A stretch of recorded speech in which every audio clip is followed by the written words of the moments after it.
too. What up? Poundcake's back in Studio G. Afternoon, white people.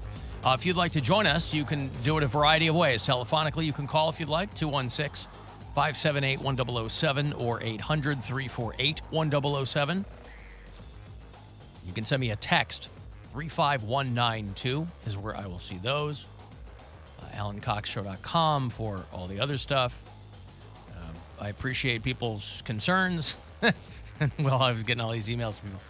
Hey, man, family first. I hope everything's okay. Yeah, I just had jury duty, homie. I got pulled in for jury duty. Have you guys ever had jury duty? No. Remember, I almost went to jail for it. We talked about that on the show. You get a mailer in the mail that says, hey, because it's a summons, right? Yeah. You don't have a choice. And I guess I was thinking that they drew from, I don't know why I thought that they drew from just people's driver's licenses, but it's from the pool of registered voters, which makes sense. Those are the most civically engaged people. Those are who you want. People like Poundcake who don't vote, last thing you want is one of them on a jury. They don't care. And so I got my mailer a while ago, and it says, call, on this day and this time to find out if we need you. And that day was this past Friday. And so I call, and you have a draw number on here. If you've been to jury duty, you know this. And there's a recording, and they didn't say my number. So I go, cool, well, they don't need me. Well, I didn't realize how it worked. So that was just for Monday that they didn't need me, because you have to have like a whole week that you can possibly be available. I didn't know that. So they go, well, you got to call again. So I call on Monday afternoon. They go, you're in here tomorrow morning. And then once you're in there, you're in there for a couple days, at least a couple days. So Tuesday and yesterday, right down the street here. Oh, the only silver lining is I could park here at work and walk down to the Justice Center here at, so it was at jury duty for Cuyahoga County. And I'm thinking, well, because people sit there and like people don't want to get picked. I wanted to get picked. I thought it'd be cool. Because I knew as soon as I got in there, and you go through the voir dire where the two attorneys are going through and determining who they want in the final jury, as soon as I told them that I was in the media, I knew I'd be cut loose. But at least at that point, I'd, have a couple of minutes of sitting there and watching some of the process. And quite frankly, I think that it's an interesting process if you've never been part of it. You are just sitting there all day, and people who are missing work and not getting paid, that really sucks. Because, they pay you $27 a day. That's a great you amount. Said 37 if you get picked? If you get picked for a jury, it so they're jumps matching all the way iHeartRadio up. wages. It jumps all the way up to $37 an hour. Poundcake's like, I can go there and make more money. You're up a few, yeah. Yep, I need some after my couple of days. And so Tuesday and yesterday, I just sat there. I did have a false alarm yesterday. I got really excited for a second because they just come over the speaker and they either say, people who are already on a jury, they'll call them back to the courtroom. Otherwise, they say, I need the following people up to the front. So they're rattling off all these names. And I hear Alan K.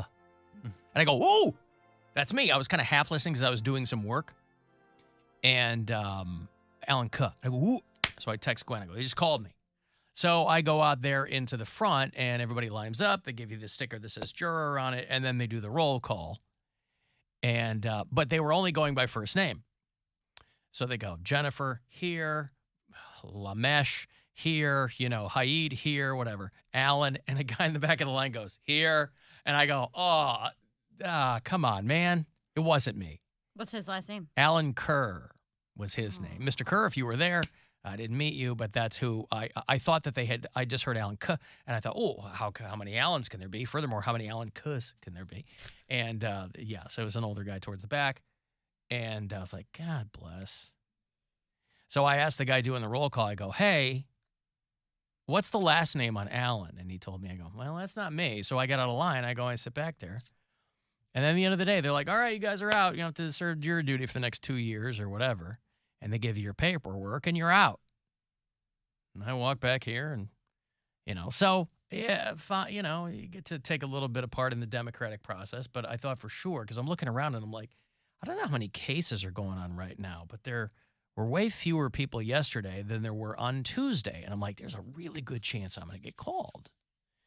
And that would be cool to be a part of that. Because, like, my mother-in-law has been part of a jury before for like armed robbery. That would be cool. But even they tell you, they go, listen, in between the time where you're called to go in to be a jury, and by the time you get to that courtroom, the last minute, those two lawyers could have hashed something out, because it's almost a little bit of a way to squeeze the defendant too, right? You really think you need 12 people or 8 people or whatever it is, you really want to take your chances with these people, or do you want to hash something out between your counsel? And I think a lot of people opt for the former, or the latter rather. They go, I don't want to put my fate in the hands of people if they know they're guilty or whatever. Who knows? But anyway, so Tuesday and yesterday, it was just a simple matter of me having jury. Bill was kind enough to post a little Pauly Shore action for you. I just had jury duty. It was nothing. It was nothing exciting. It was literally nothing exciting. Just sitting there. Just sitting there from 8:30 until 4:30. Just sitting there. But I got a lot of work done, and that's good. But otherwise, it's a lot of people sitting there and murmuring and complaining and shifting in their seats, and nothing exciting. But again, you get to, when you look around, you're like, these are people who are interested. We're all bombarded with, negativity about the state of the judicial process. And it's not like it's perfect. And obviously there are issues that are, contingent on people's political, socio-political station in life, blah, blah, blah. When you're sitting there, you're like, this is kind of the way it's supposed to work.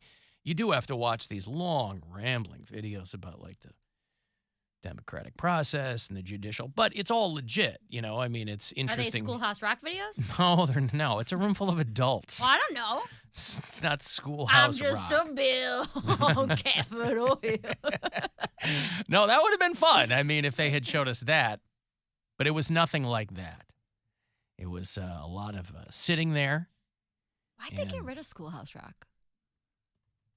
Well, don't those things people just kind of outgrow them, right? Yeah, it was a TV show. New things take their place, and but I don't know. Mm-hmm. I mean, did it last into when you guys were kids? We watched it in school. Well, they would show it. Yeah, I thought it was done by the 80s. It says it was discontinued in 1985, but they still used it. Like, I mean, I was in school in the 90s and early 2000s. When they played the I'm Just a Bill one, that was like the most popular I ever was, because I was the only kid named Bill. Yeah, you were the only kid in your class named Bill? Yeah, there's not a lot of people going with the William. I'm just a Bill. Yes, I'm only a Bill, and I'm sitting here on Capitol Hill. Well, it's a long, long journey to the capital city. It's a long, long wait while I'm sitting in committee, but I know I'll be a law someday. At least I hope and pray that I will. But today I am still just a Bill. Yeah. This says it was revived 93 to 96, and that would make sense why I saw it, because that was when I was in, like, elementary school. It's also a great way to teach kids civics. I mean, one of the big things lacking now from public life is that people have no sense of civics. People don't know how anything works anymore because it's not taught in school. Like when they post something like, oh, the House just passed this, they're like, oh, great, now it's law. I'm like, no, like, it and if hasn't gone through Poundcake knows. If Poundcake knows how a bill becomes a law, you're behind the 8 ball there. Yeah, because these people who are like super political on my Facebook or whatever, they're insane. And they're just like, well, great. Now we got rid of this. You're just now figuring that out? Well, no, I just kind of like laugh at them. I just like look at their posts and you write 3 paragraphs long and you're like, just thought I'd let you know. I'm like, you ain't letting me know nothing. Stuff goes to the House or passes in the Senate all the time. And that doesn't mean it's a law. Like, it's just ridiculous.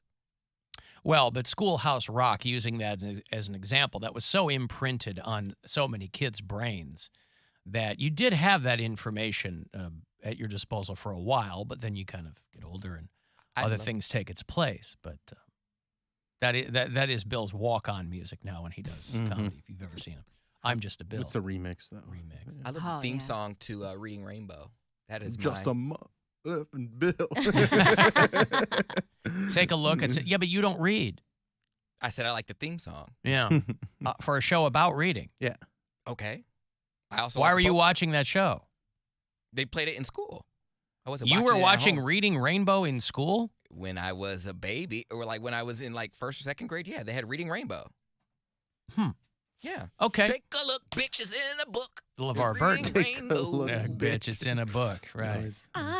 If it had been like that, he would have hung on. Yeah. There's a lot of theme songs that I enjoy that I didn't watch the Golden Girls religiously. No, Like but their theme I'm saying you didn't like that was a show specifically about the joys of reading, and you grew up with no interest in the written word, I like a soulful black woman singing. like LeVar Burton. Yeah. No, they redid it. There was